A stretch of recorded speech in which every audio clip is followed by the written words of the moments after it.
quick conversation that I'm hoping will turn into a series of me being able to just drop gems about mixing or combining your faith with your entrepreneurship. I am an entrepreneur, but I feel like a lot of times on Instagram, social media, period, I see a lot of people that post about the goals, the tips, and all the work that you put in as an entrepreneur. And that is great. That is amazing. But for me, that's not enough because I have to include my faith. My faith, my identity is grounded in Christ. And so me including my faith with my entrepreneurship is what is helping me personally see goals that I haven't seen in a long time or that I didn't imagine, and milestones that I'm hitting faster, but also it's helping me hang in there because it was months, and I would really say years, not even months, that I didn't see anything. And I think a lot of times it's so easy to get on social media and see the 5 tips to do this or the 10 steps that you can do in 30 days to get $2 million. And I'm not saying any of that is unrealistic. There are some people that may have happened to. But for me, I need a foundation that's not faulty, that's not just built on 5 tips or 10 things that I can do. And that foundation is Christ, and that foundation is my faith. And how I've been mixing it with my entrepreneurship and how it's helping me become a better boss. It's helping me become a better businesswoman, and how I'm working with clients and how professional I am, how I speak to them. And it's also helping me stay grounded and stay humble, because at any point I know it's not me that's able to do the things that I do, it's God in me that I'm able to do the things that I am doing. And so I just want to share about that because I feel like that's something that's missing for a lot of people. They want to give up when they start this journey because they don't see that the small seeds that they've started to plant will one day be a greater harvest. But because they can't see anything right now, because that's not popular to talk about, they give up on their journey. Or they think because one thing didn't work, they hop to the next, then they hop to the next, then they hop to the next. And I'm even guilty of that. I started without a niche. I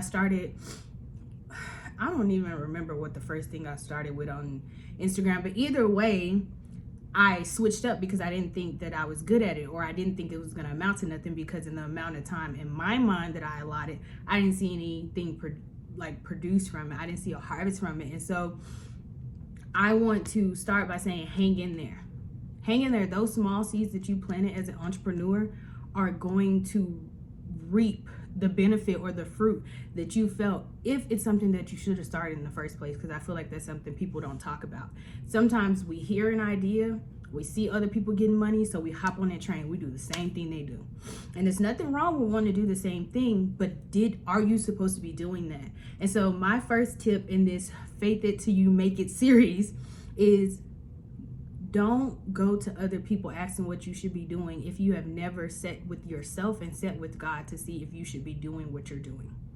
That is the first step, because all that work will be in vain. It says the builder don't build with God, you build in vain. You built the house on faulty foundation. And so I encourage you, sit with God. That's the first tip. Go sit with yourself. Go sit with God and see if it's something you're even really passionate about. Because some people start things because it will make money.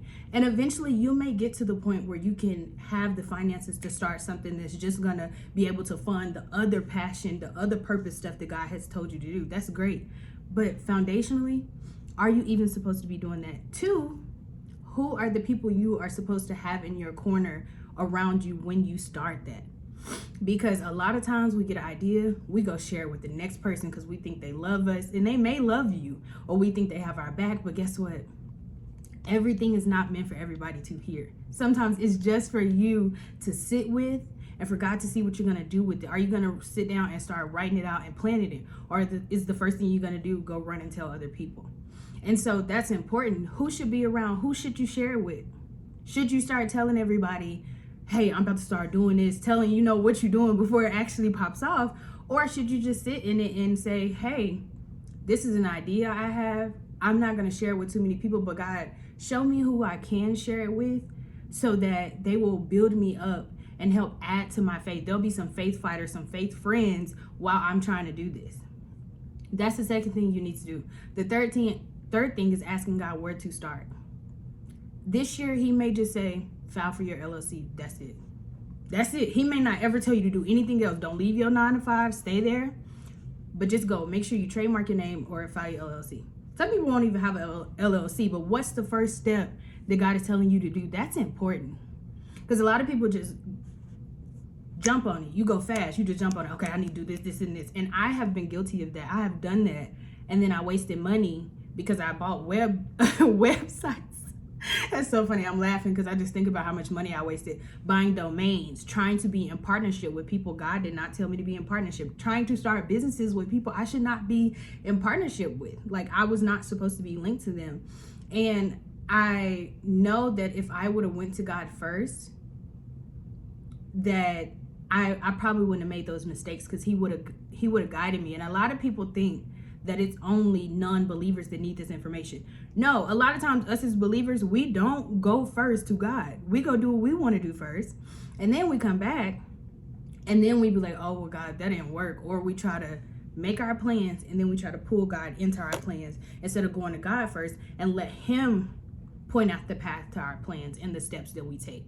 Because a good man, his steps are ordered by the Lord. And so I'm just want to preface with those three, because that's where you need to start. Go spend some time with God and ask him, should you be doing this? The thing that your heart is passionate about, the thing that you are about to start putting your savings into and all that, go ask him, should you be doing it? 2, ask him, who can you share it with? Once he confirms that it's that, or if you even need some guidance, ask God, who should you ask about it? Who can give you some mentorship or some guidance and advice, or confirm the word that he gave you about it? Who can do that in your life?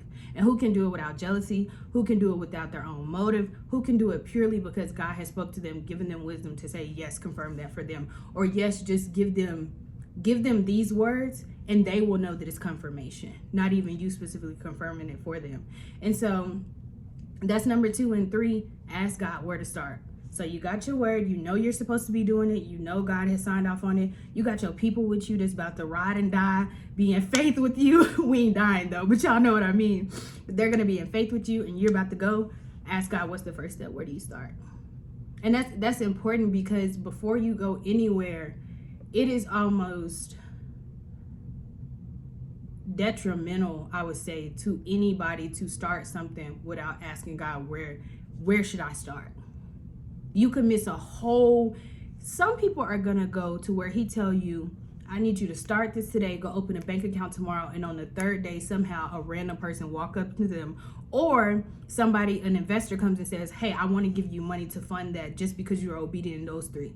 And there are gonna be other people that God takes you through a 3-year journey, and that's how he's gonna pop it off. Everybody's journey looks different. No one's journey is gonna look exactly the same when they're building this business, especially if you are in the faith and you are trying to do it for the glory of God, not for the glory of yourself, not to boast, not to be big man on campus. I don't know where that came from, but anyway, it's for the glory of God if you're doing it for the right reasons. And so keep that in mind. That's important. That's number 1. Like, who are you doing it for? What's your why? Because another thing is, when you're doing something and you have a strong why, like a lot of parents will say, oh, I'm doing this for my kids, and it makes them go hard, was because they have a strong why. And when Christ is your why, then you're definitely going to go hard, and you're like, okay, well, if he with me, then I know it doesn't matter who against me, and nobody can stop the doors he's going to open. So let me do X, Y, and Z that he's telling me to do. And so I just want to encourage you that it's nothing wrong with being an entrepreneur and quitting your job, but it's also nothing wrong with working a 9-to-5 and having side businesses and being an entrepreneur.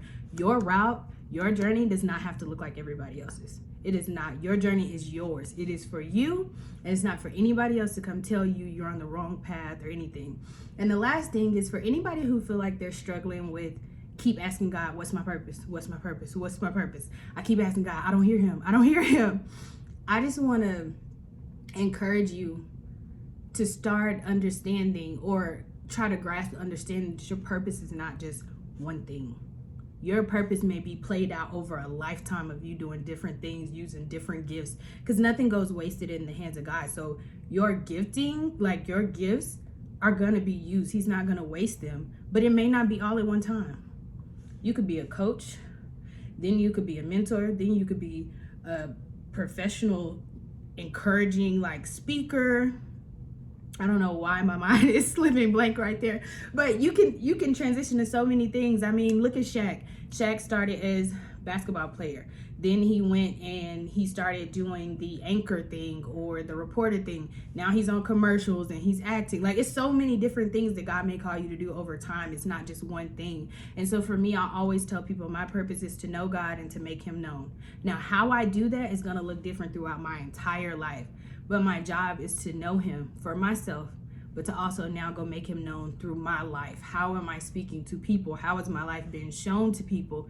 And how am I making his name great? Am I giving him the glory? Am I telling people my testimony? And that's part of why I want to start this series, is because I feel like a lot of people see on Instagram the glory, the glam, but they don't see the behind it. I am nothing without God. I am nothing with what's behind me. You know what I'm saying? Like, I am nothing without that. And so I want to start sharing that so people can know that there is a place for faith in your journey of entrepreneurship, in your career, and everything that you do. There's a place where your faith plays a role. And to me, it's the most important role. And so stay tuned. Make sure you like, share, follow, and get this out for other entrepreneurs who you know that may be struggling, maybe wanting to give up, or just starting and don't know where to start. Make sure you share this with them and be on the lookout for the next part of the series. So in the comments too, leave questions or anything you want me to talk about in the next, because I just want to start covering topics. I want to hopefully interview some entrepreneurs that are in the faith, or people who are even maybe struggling. They don't know where their faith fits in. They don't know where anything fits in. They just know that they're called to be an entrepreneur, or they just know that it's something that they want to do, and they want to, you know, people want to chase the bag. But I'm going to tell you, you don't have to chase what's for you. I don't know why people are trying to tell you, chase the bag, chase the bag. I don't have to chase nothing. I just need to follow the path that God has for me. And as I'm hitting those markers, what's for me is going to gravitate towards me as I continue to be obedient and do what I'm supposed to be doing. So I hope this helps somebody. I know it will. I don't just hope it. I know it is going to help somebody. And make sure you share it and look out for the next video.